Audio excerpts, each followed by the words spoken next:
Hello, I'm Deanna Herron, host of the Deanna Herron Podcast Show. Have you ever wanted to do something bold, like start a business, write a book, or go for your dream job? This show was created for women just like you who want to be bold, shine bright with grace. My goal is to educate you, inspire you, and empower you with ideas that can transform your life.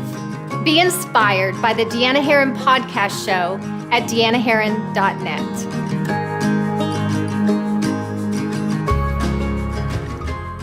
Hello and welcome to the Deanna Herron Podcast Show. As always, I'm reminding you to be bold in your ambitions, to shine bright, let your light shine with grace. So thank you for joining us today. Today I have a special guest with me. This is the most important person in my life, my ice cream to my cake, my yin of my yang. I don't know what else.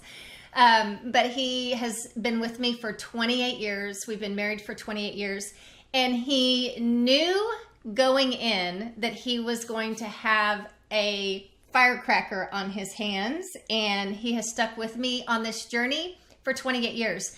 So there are many women I know that are out there that are looking for something more. Maybe you have a dream, you have a goal, there's something you want to achieve, but you're wondering how you can do that with a full-time career and a family. Today, we're going to address the things that you can expect along that journey and give you some tips that you can incorporate into your journey right away that we learned.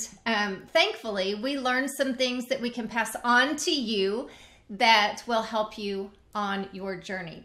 So for me, just going back, I was very successful in my career as a PA. I loved it, was practicing internal medicine, worked for a great physician.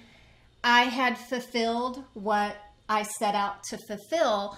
When we started having kids in our home, there was something that was missing. And for me, it was, I wanted to be more involved in their life. I felt as if somebody else was raising our children and I wanted to have more participation in that life because I worked so many hours. So I set out for a dream that I had.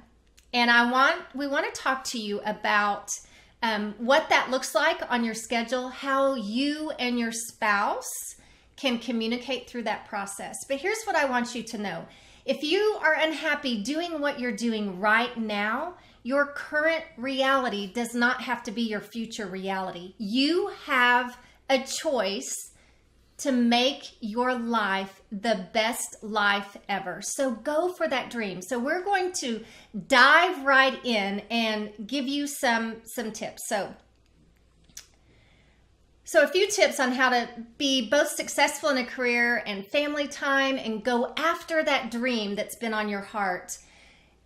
There's a few things that can really hold you back. And one that I want to talk about, sorry, I'm kind of really taking over, aren't I? The one that I want to talk about, I am going to let him talk. The one that I want to talk about the most is, well, first and foremost, is mom guilt. Because before we jump into something, I think a lot of times we start thinking about how that's going to work as we manage the household, as we are away from our family, as we're, trying to balance both career and where we're headed. And I'm going to be really honest with you.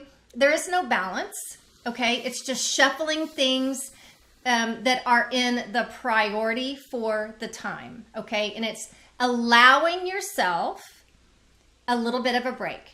First of all, I want to talk to you about some labels that you may have as a mom. And this was something that really became apparent to me, that I was putting labels on myself of what I thought a good mom, a good wife should be.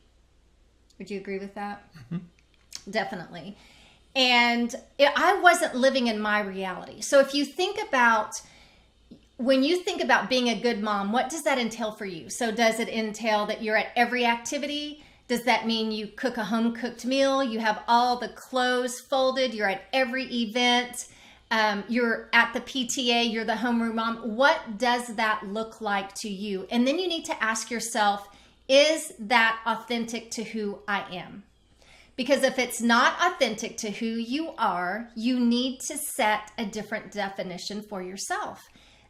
Because you'll always be in constant resistance of who you think you need to be and who you are. So I just want to get that out there, because sometimes we have some labels on ourselves of what is a good mom and what is a bad mom. Okay, you define it. Society does not define it for you.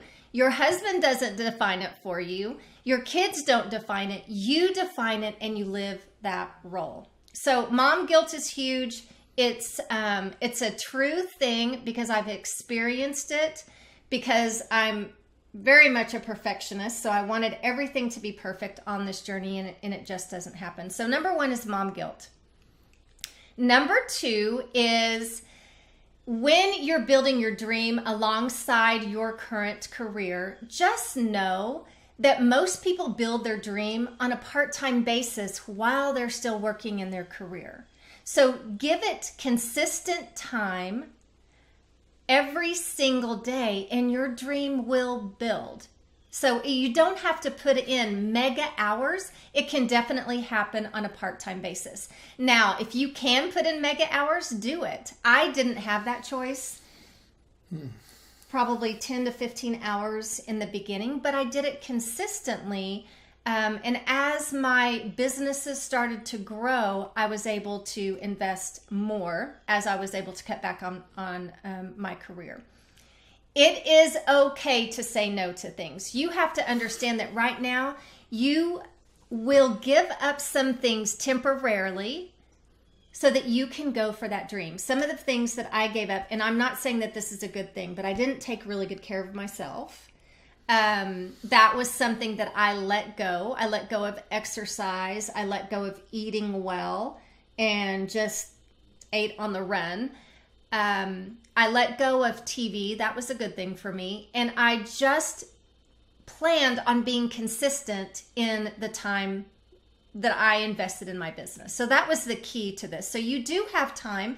Just don't get so overwhelmed with a goal. You have to break it down into really the success happens in what you do today. So make sure that you're doing something for your dream, your goal, your desire, your business every single day.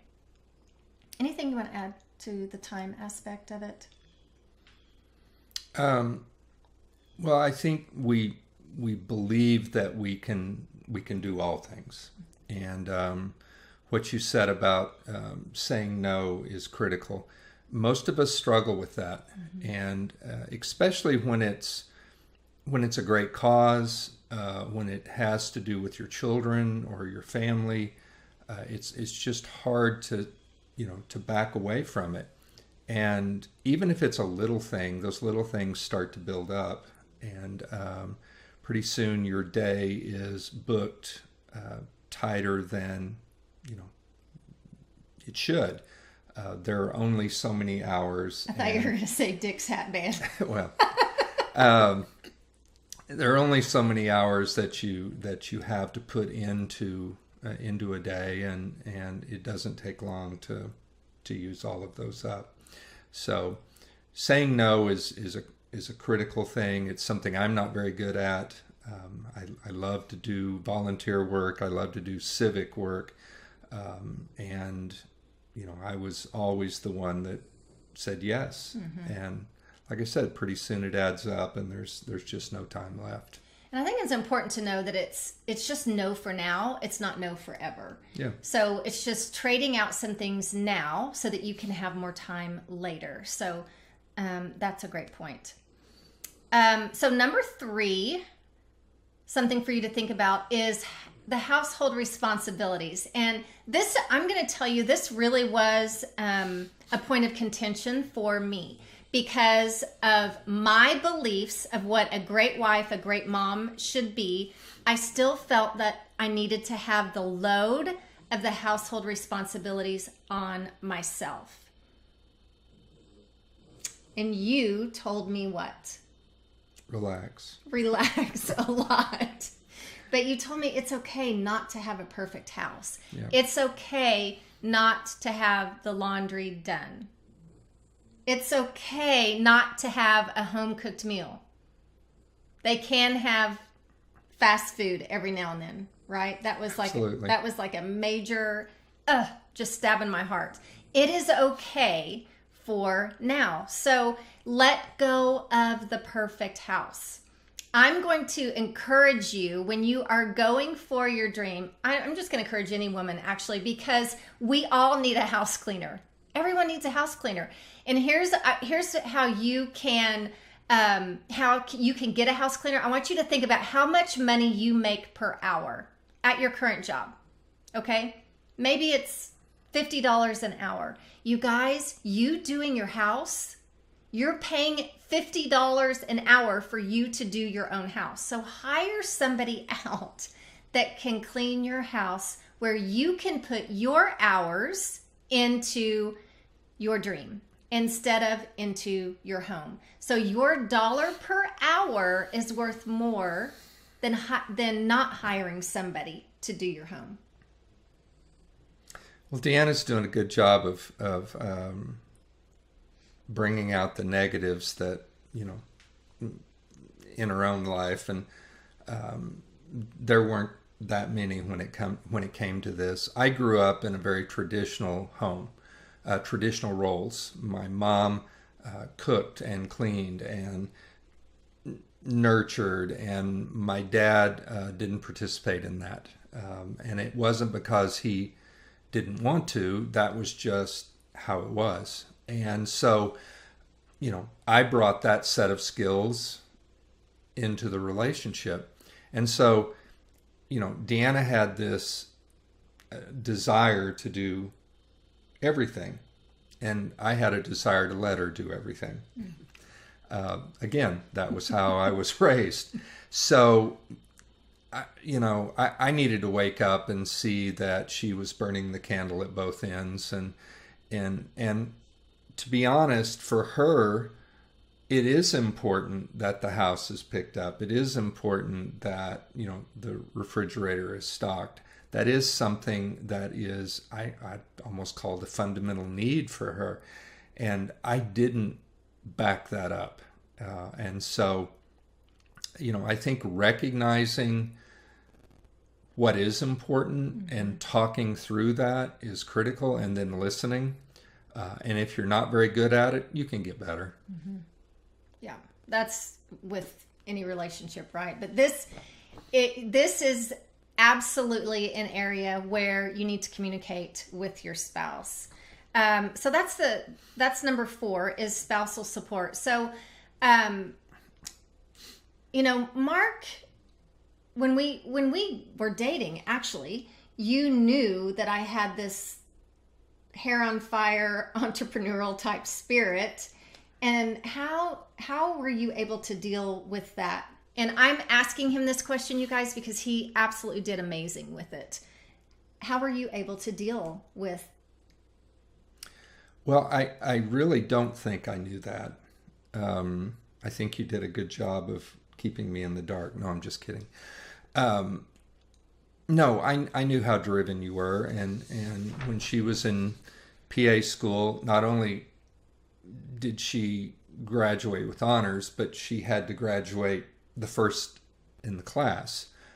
That's just how she's wound. And when she finished that and she started her career, she was not just good at being a PA, she was outstanding. Her patients loved her like her children love her. And to be perfectly honest, I thought that was it. I thought that was the pinnacle. This is what you've worked your life for. You're there. Mm-hmm. Financially, you were doing exactly what you thought you should be. You had an amazing team surrounding you. But the reality was there was more. And that was driven, as she said earlier, by having kids at home, mm-hmm. which, is a totally valid reason. So I saw when that happened, I really saw this spirit come out. Again, I knew it was there. I knew the drive was there. Mm-hmm. But this idea of putting yourself out there into the unknown and that being okay was tough. And it took a while to come on board with that. There were some tough times in our relationship because of it. I was much more conservative. I liked having a steady income. I liked to be able to budget to the dime. And, here was now this discussion about, going out and building something that we had no idea what it looked like. Yeah. And I think on my part, just to explain to you guys, I could have done a better job at enrolling Mark into my vision of where this business could take us, what I saw happening in our life in the future. So just a few tips for you. Enrolling your spouse into your vision, you have to explain what it is you're doing, when you're going to do it, how you're going to do it, why you want to do it, and then who is it going to impact? How is it going to impact your family? So it's going to impact your family, but how will it impact your family? So you have to go through the who, the what, the when, the why, and the how. And I think I could have done a much better job at enrolling him into that vision, sharing with him what I saw happening with us in the future. And I think that you would have come on board a little bit sooner than what you did. So that communication is so key. Yeah, and then listening. This is a big deal for her. And it wasn't just some casual conversation that we had about, these issues. This was a big deal, and I don't know that I recognized it. So I would say in the communication process, you need to be very clear about how important this is. On a scale of 1 to 10, this is a 9. And, you need to listen and pay attention. There has to be some urgency. So that I can differentiate this from, the bunco group that asks you to meet with them once a week. That might be a 1, but it does. It all boils down to communicating and then actively listening. Some of the things that we communicated on, not always perfectly, was our schedule. What my schedule was, when I was, and he's laughing because I said not perfectly. And by the way, I just added him to my Google Calendar yesterday. So 28 years later. You're officially have that in hand. And I mean, it's a true story. I would try my very best, but I think sometimes as women, we just think, I'll just beg forgiveness afterwards, which is not right. So you guys communicate what is on your calendar so you can coordinate it with your husband. Right? Yeah. And we did a pretty good job of this. We had 3 calendars. I had mine, she had hers, and then we had the family calendar. And, she's already talked about what a perfectionist she is. They were color coded with tabs and, all kinds of organization put into it. But it didn't always meld together well. And they were 3 separate entities that really just needed to be one. And this was back before technology. True. Right. Yeah. Yeah. So paper calendars. Paper calendars. Yeah.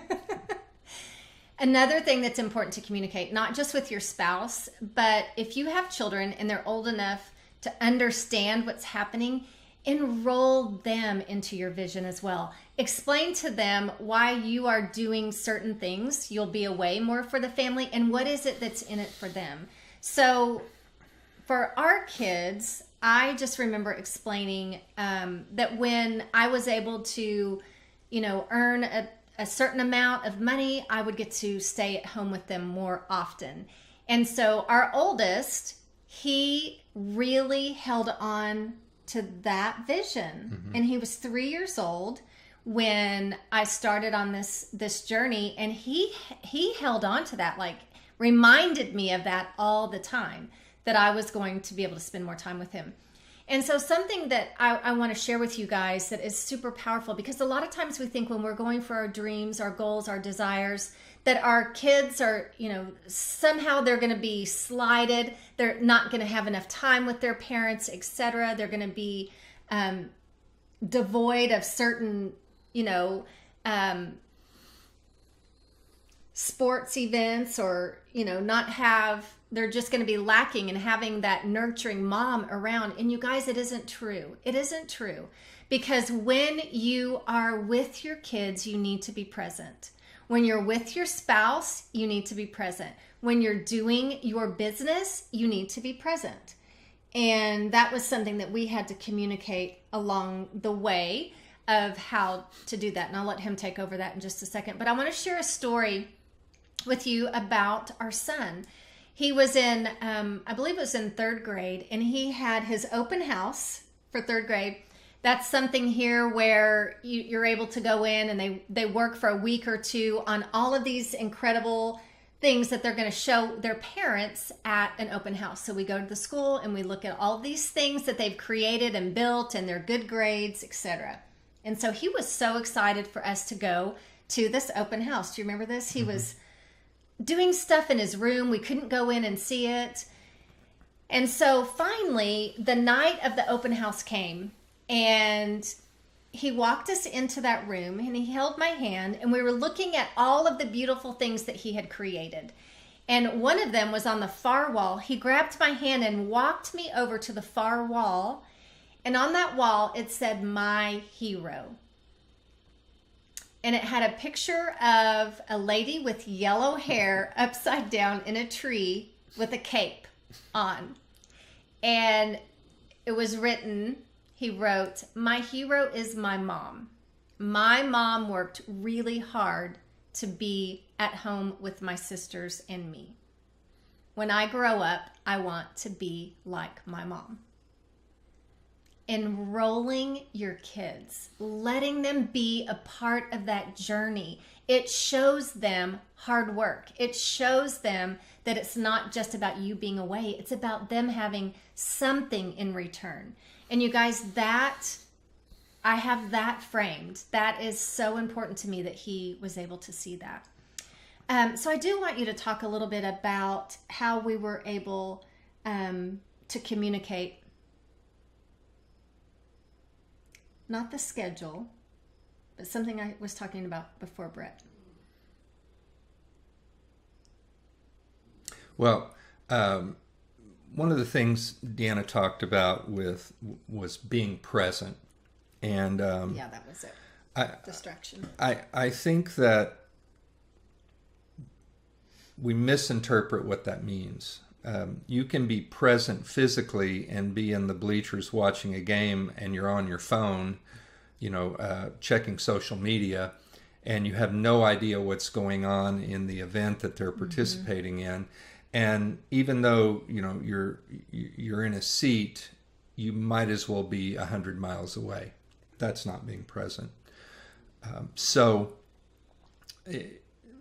Let me give you an example.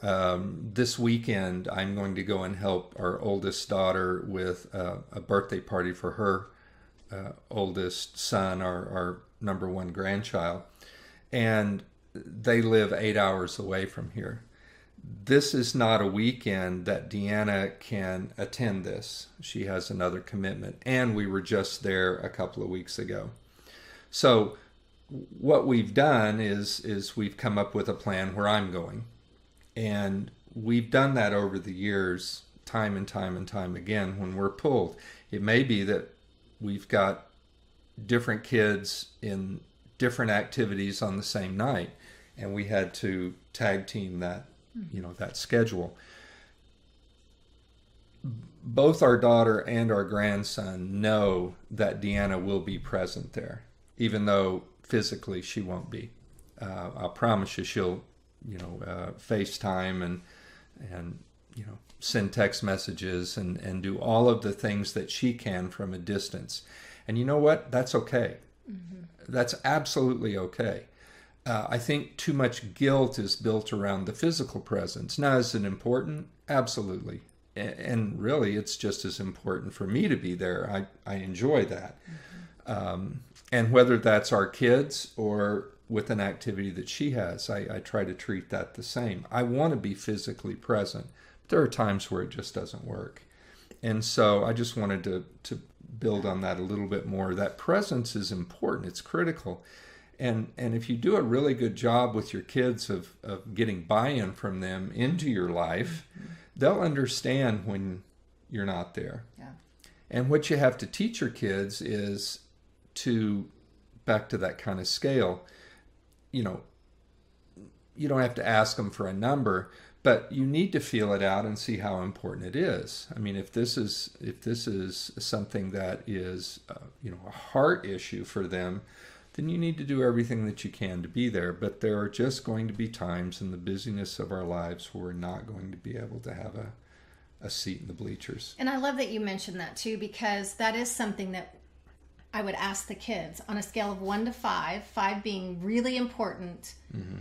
Which event is more important for me to attend, this one or this one? Mm-hmm. And they'll tell me. So it's their choice, and it's something that has been communicated. One thing that you taught me, though, was how to be present when we were with the family. And it was something that I physically had to do, is I had to take my phone and put it in the other room so it would not be a distraction. When we were having dinner, when we were out with the kids, whatever, and our kids still to this day won't have their phone at dinner, but I would just have to put it in the other room, because if it buzzed, if it, vibrated, whatever, I would be distracted and want to take a look at it. So if that is something that you struggle with, in order to be present, I would recommend put whatever distraction that's going to keep you from being present, put that away.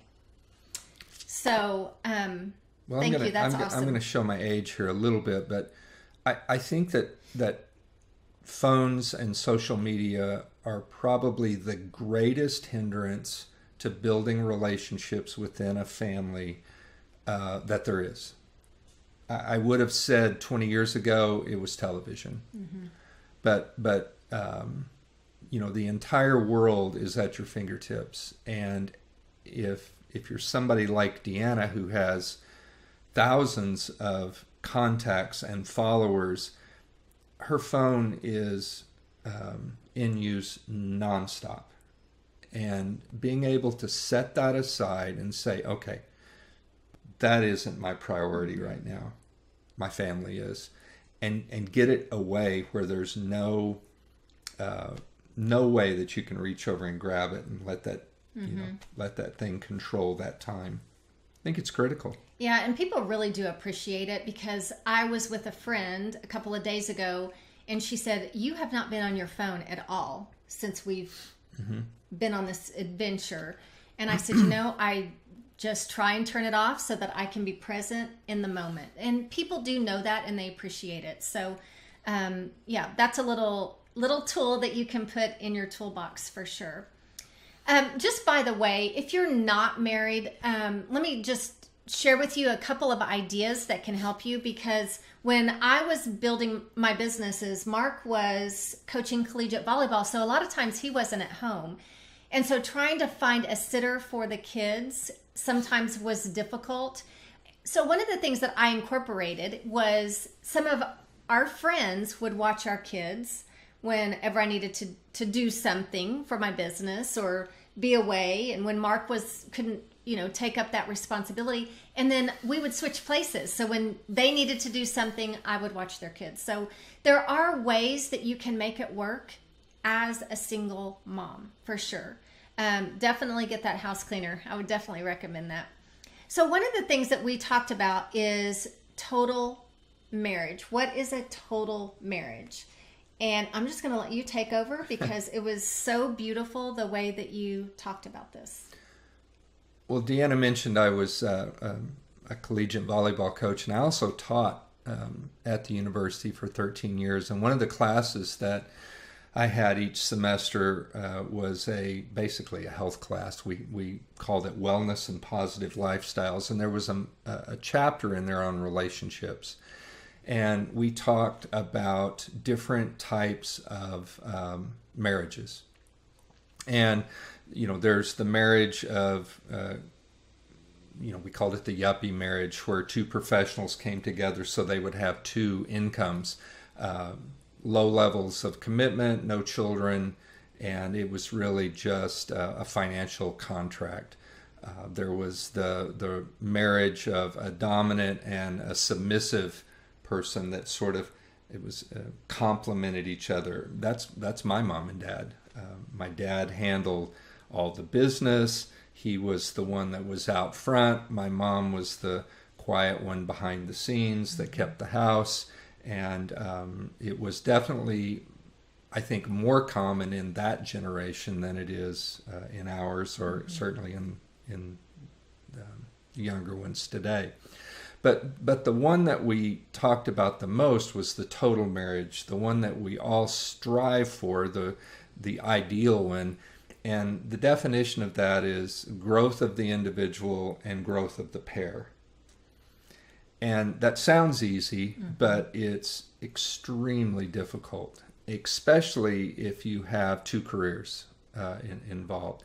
And it requires, number one, a tremendous amount of communication. What is it that you want in your life? I need to know that. And again, I need to know how important it is.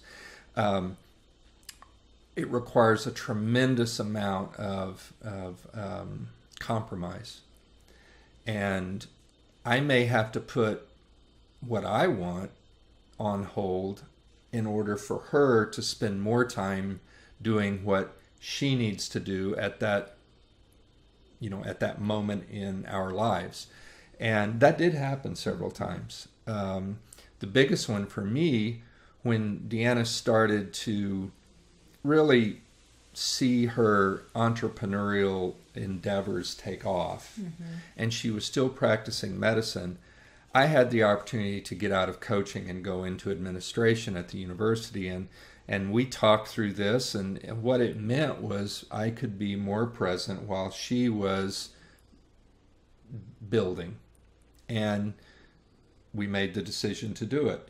It was tough, and there were some regrets in the beginning because it was really all I had known, and it was something that I had wanted, but it was something that I no longer needed for my personal fulfillment. It was just what I did, and it was time for me to become more of a present parent. I was unfortunately following in my dad's footsteps of being, again, his role of being provider and not necessarily nurturer was happening with my family. And so it gave me the opportunity, even though I moved out of my professional area, to become more present with my kids.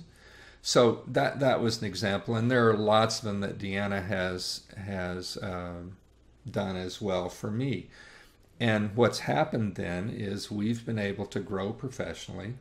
We're both at a place in our lives where we feel fulfilled. And I'd like to believe that our marriage, was pretty good. It is good. So, takes a lot of work. And, statistics say 50% of marriages fail.